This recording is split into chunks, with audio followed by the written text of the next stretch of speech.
So let's talk about what you should look out for if you're in the market for a used Jeep Gladiator. Anywhere from, I guess, 2020 on up to even the 2025s. It's always amazing to me when you see a brand new vehicle for sale that's only been out for a little while, right? Probably somebody that either had a problem, bought the wrong vehicle, or just didn't like it. Who knows? Very strange.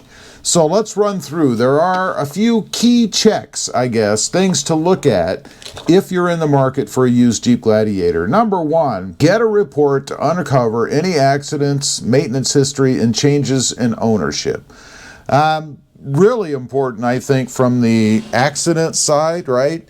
And any reputable dealer these days should be able to provide a report for you, a Carfax or something, because it is just so widely accepted and common these days. And if you run across a dealer, or maybe even a private party, that won't do this, you ought to be a little skeptical as to what the history of that vehicle is. Another thing that I'm going to add to this, and it might be mentioned later on in these suggestions, is find out what they did with the vehicle, right? If you can. Was it used heavily off-road? Did they take it out and beat the crap out of it on the trails and things? Did they wear things, loosen things up because it was treated like probably a lot of real 4x4s are?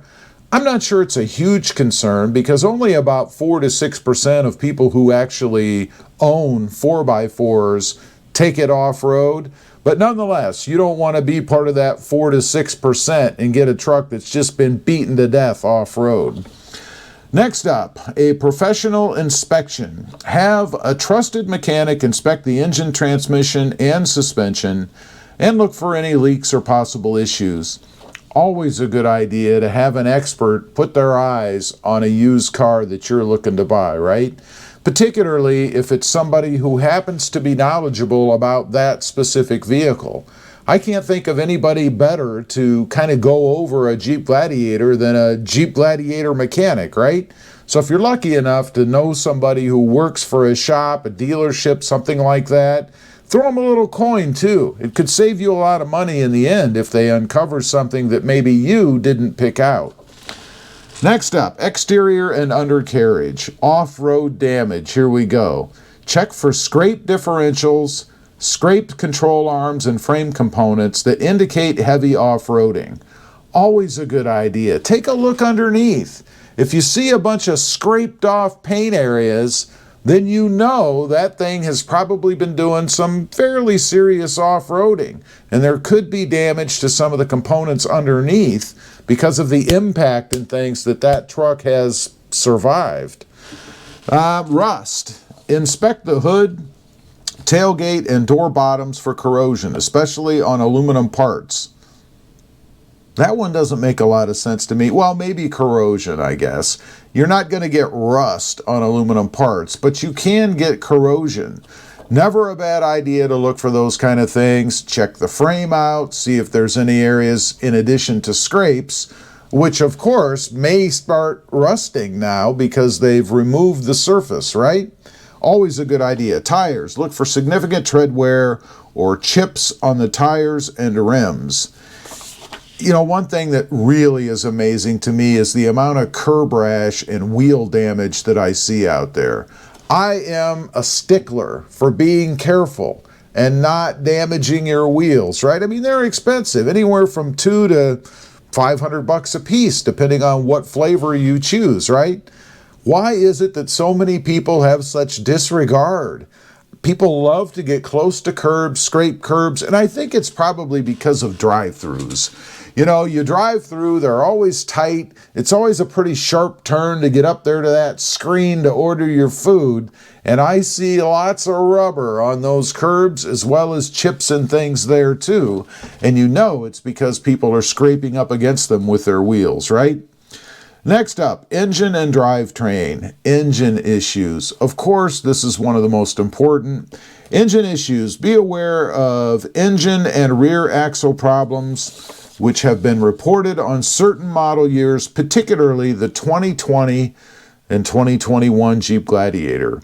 And I would say, unless money is an issue, or maybe you've just found that perfect model, you might stay away from those model years. I mean, they're the first 2 model years of a new vehicle, right?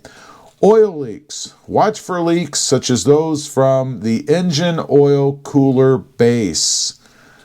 Obviously, you want to check for leaks of anything. Any fluid that's sitting on the ground or you can see pooling underneath the truck, maybe getting ready to drip. Obviously, that is a huge warning sign. 4x4 system. Test the functionality of the 4x4 system by checking how easily it shifts into 4 low.